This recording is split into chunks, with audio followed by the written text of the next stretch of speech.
WEP 2022 എന്ന് പറയുന്ന ഈ training programme chemistry department saint Aloysius Elthuruth അവതരിപ്പിക്കുന്നതാണ്. എൻ്റെ പേര് ഗീവർഗീസ് എന്നാണ്. ഇതിൽ മെയിനായിട്ട് ഫോക്കസ് ചെയ്യുന്നത് വേർഡ്, എക്സൽ, പവർ പോയിൻറ്റ് ഇതിൻ്റെ ഒരു ട്രെയിനിങ് ആണ്. മെയിനായിട്ട് ഒരു ബേസിക് ട്രെയിനിങ്. ഈ സോഫ്റ്റ്വെയറുകൾ വെച്ച് എന്തൊക്കെ നിങ്ങൾക്ക് ചെയ്യാൻ സാധിക്കും, ഇതിനെ ബെസ്റ്റ് സബ്സ്റ്റിറ്റ്യൂട്ട് സോഫ്റ്റ്വെയർ ഉണ്ടെങ്കിൽ ഏതാണ്, അതുകൊണ്ട് എന്തൊക്കെ ചെയ്യാൻ സാധിക്കും എന്നുള്ളതിനെ പറ്റിയിട്ട് ഒരു ബേസിക് ട്രെയിനിങ് കൊടുക്കുകയാണ് ഇതിൽ മെയിനായിട്ട് ഉദ്ദേശിക്കുന്നത്. കംപ്ലീറ്റ് ആയിട്ട് എല്ലാം പറഞ്ഞു തരാനല്ല ഉദ്ദേശിക്കുന്നത്. നിങ്ങളിത് കാണുന്നതിലൂടെ എന്തൊക്കെ മെയിനായിട്ട് ചെയ്യാൻ സാധിക്കും എന്നുള്ളതാണ് ഇതിലൂടെ മെയിനായിട്ട് ഫോക്കസ് ചെയ്യുന്നത്. ഇന്ന്, അതായത് 29/1/2022 നമ്മൾ ഫോക്കസ് ചെയ്യുന്നത് വേർഡിനെ പറ്റിയിട്ടാണ്. വേർഡ് എന്ന് പറയുമ്പോൾ അതിൻ്റെ ഒരു എക്സലൻറ്റ് സബ്സ്റ്റിറ്റ്യൂട്ട് ആണ് ഗൂഗിൾ ഡോക്ക്. അപ്പോൾ വേർഡ് വേഴ്സസ് ഗൂഗിൾ ഡോക്ക്, ഇതിലുള്ള ഓരോ ഫങ്ഷനാലിറ്റീസും ആ വേർഡിൻ്റെയും ഡോക്കിൻ്റെയും ഒരു ബേസിക് എസൻസ് നിങ്ങൾക്ക് പറഞ്ഞു തരിക എന്നതാണ് ഉദ്ദേശിച്ചിരിക്കുന്നത്. അപ്പോൾ ഈ പ്രോഗ്രാമിലേക്ക് കടന്നു വന്നിട്ടുള്ള എല്ലാ ഇൻട്രസ്റ്റ് കാണിച്ചിട്ടുള്ള എല്ലാ വിദ്യാർത്ഥികളോടും സ്വാഗതം പറഞ്ഞുകൊണ്ട് നമ്മൾ ഇന്നത്തെ ഈ വേർഡിൻ്റെ ട്രെയിനിങ് സ്റ്റാർട്ട് ചെയ്യുകയാണ്.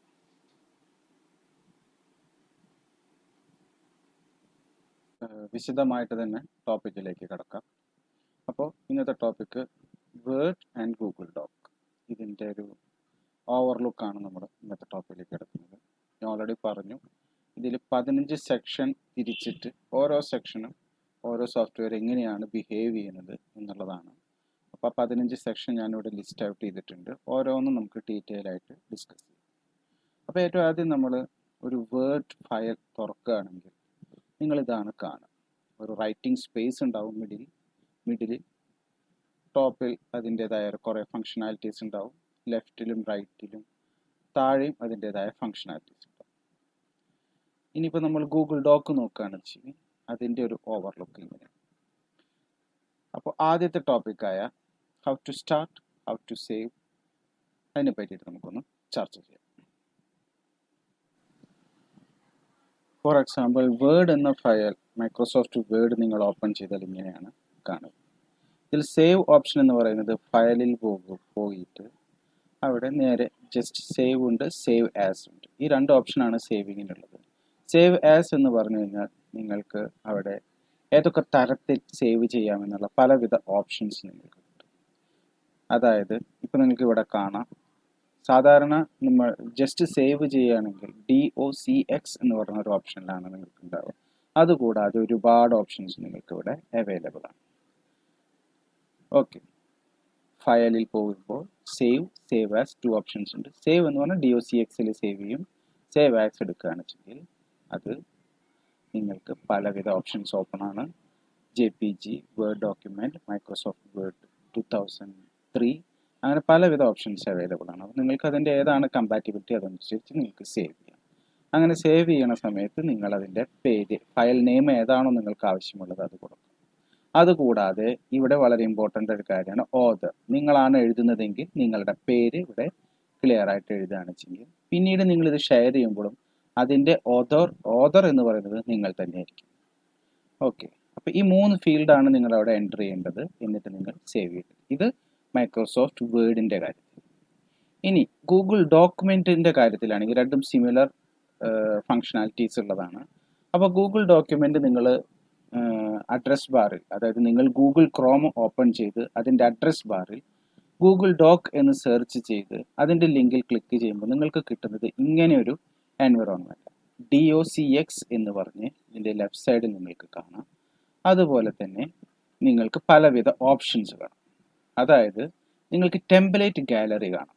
ടെംപ്ലേറ്റ് ഗാലറിയിൽ നിങ്ങൾ എന്താണ് ചെയ്യാൻ ഉദ്ദേശിച്ചത് അതിൻ്റെ ഒരു മോഡൽ ഫോർമാറ്റ് ഉണ്ടാവും. അതിൽ നിന്ന് നിങ്ങൾക്ക് ഈ ടെംപ്ലേറ്റ് ഗാലറി നിങ്ങൾ ക്ലിക്ക് ചെയ്യുകയാണെങ്കിൽ അതിൻ്റെ ഓപ്ഷൻസ് നിങ്ങൾക്ക് പലവിധ ഓപ്ഷൻസ് താഴേക്ക് നിങ്ങൾ പോവുകയാണ് ചെയ്യുന്നത്. റെസ്യൂം തന്നെ പലതരത്തിലുണ്ട്. പിന്നെ ലെറ്റേഴ്സ് തന്നെ പലതരത്തിലുള്ള ലെറ്റേഴ്സ് ഉണ്ട്. പിന്നെ ഇൻഫോർമൽ ലെറ്റർ ഉണ്ട്, ഫോർമൽ ലെറ്റേഴ്സ് ഉണ്ട്. പിന്നെ പേഴ്സണൽ മെസ്സേജസ് അല്ലെങ്കിൽ പേഴ്സണൽ എന്തെങ്കിലും റൈറ്റപ്പ് നിങ്ങൾക്ക് എഴുതണമെങ്കിൽ അല്ലെങ്കിൽ നിങ്ങൾക്ക് വർക്ക് സ്പേസിൽ എന്തെങ്കിലും പ്രൊജക്റ്റ് പ്രൊപ്പോസൽ എഴുതണമെങ്കിൽ ആനുവൽ ബോർഡ് മീറ്റിംഗ്, അതുപോലെ ഒരുപാട് ഓപ്ഷൻസ് നിങ്ങൾക്ക് കിട്ടും. അപ്പോൾ നിങ്ങളുടെ ഫംഗ്ഷൻ എന്താണ്, നിങ്ങളുടെ മനസ്സിൽ എന്താണ് നിങ്ങൾ എഴുതാൻ ഉദ്ദേശിച്ചത്, അതിൻ്റെ ഒരുപാട് മോഡൽസ് നിങ്ങൾക്ക് കിട്ടും. ആ മോഡലിനെ ആശ്രയിച്ചുകൊണ്ട് നിങ്ങൾക്ക് അതിൽ എഡിറ്റ് ചെയ്തുകൊണ്ട് നിങ്ങൾക്ക് ക്രിയേറ്റ് ചെയ്യാം. ഇനി അതല്ല, നിങ്ങൾക്ക് ഫ്രഷ് ആയിട്ട് ക്രിയേറ്റ് ചെയ്യണമെങ്കിൽ ഇവിടെ ബ്ലാങ്ക് എന്ന് പറയുന്ന ഒരു ഓപ്ഷൻ ഉണ്ട്. ആ ബ്ലാങ്ക് എന്ന ഓപ്ഷൻ ക്ലിക്ക് ചെയ്താൽ മതി. അപ്പോൾ ഫ്രഷ് ആയിട്ട് നിങ്ങൾക്ക് ക്രിയേറ്റ് ചെയ്യാം. അവിടെ ക്രിയേറ്റ് ചെയ്യുമ്പോൾ നിങ്ങൾ ശ്രദ്ധിക്കേണ്ടത്, ഇവിടെ നെയിമിംഗ് എന്ന് പറയുന്ന ഒരു ഓപ്ഷൻ ഉള്ളത് ടോപ്പിലാണ്. ടോപ്പിൽ അൺടൈറ്റിൽഡ് ഡോക്യുമെന്റ്സ് ഉണ്ട്, അൺടൈറ്റിൽഡ് ഡോക്യുമെന്റ്സ് ഉണ്ട്. അവിടെ നിങ്ങൾ ക്ലിക്ക് ചെയ്ത് ഏതാണോ നിങ്ങൾ എഴുതാൻ ഉദ്ദേശിക്കുന്നത് അതിനൊരു പ്രോപ്പർ നെയിം അവിടെ കൊടുക്കുക. ഇത് ഓട്ടോമാറ്റിക് സേവിങ് ആണ്, നമ്മൾ സേവ് ചെയ്യേണ്ട ആവശ്യമില്ല. എന്നാൽ മൈക്രോസോഫ്റ്റ് വേർഡ്, നമ്മൾ നേരത്തെ കണ്ട സോഫ്റ്റ്വെയർ, അത് ഓട്ടോമാറ്റിക് സേവിങ് അല്ല, നമ്മൾ പർപ്പസ്ഫുൾ ആയിട്ട് സേവ് ചെയ്യണം, ഫയലിൽ പോയിട്ട് സേവ് ചെയ്യണം. അതാണ് നേരത്തെ കാണിച്ചത്. ഗൂഗിൾ ഡോക്യുമെന്റ് കേസിൽ നമ്മൾ സേവ് ചെയ്യേണ്ട ആവശ്യമില്ല, അത് ഓട്ടോമാറ്റിക് സേവ് ആണ്. നിങ്ങൾ ഏത് ജിമെയിൽ അക്കൗണ്ട് ഉണ്ടെങ്കിൽ ജിമെയിലിനെ ആശ്രയിച്ചുകൊണ്ട് അവിടെ ഓട്ടോമാറ്റിക് സേവ്. ഇനി നിങ്ങൾക്ക് അതല്ല, നിങ്ങൾക്ക് നിങ്ങളുടെ കമ്പ്യൂട്ടറിലേക്ക് ഡൗൺലോഡ് ചെയ്തേ പറ്റൂ എന്നുള്ളതെങ്കിൽ അതിനുള്ള ഓപ്ഷൻ ഉണ്ട്. അതിനും ഇതേപോലെ തന്നെ ഫയലിൽ പോവുക, ഫയലിൽ പോയതിന് ശേഷം ഡൗൺലോഡ് ഓപ്ഷൻ നിങ്ങൾക്ക് കാണാം, അവിടെ ചെയ്യാം. അല്ലെങ്കിൽ നിങ്ങൾക്ക് ആർക്കെങ്കിലും ഇമെയിൽ ചെയ്യണമെങ്കിൽ ഇമെയിലിൻ്റെ ഓപ്ഷൻ ഉണ്ട്. ഇനി അതല്ല, നിങ്ങൾക്ക് ഇതിൻ്റെ ഒരു ഡ്യൂപ്ലിക്കേറ്റ് കോപ്പി ചെയ്യണമെങ്കിൽ അതിൻ്റെ ഓപ്ഷൻ ഉണ്ട്. അപ്പോൾ അതുപോലെ ഒരുപാട് ഓപ്ഷൻസ് ഗൂഗിൾ ഡോക്യുമെന്റ്സിൽ നിങ്ങൾക്ക് അവൈലബിൾ ആണ്.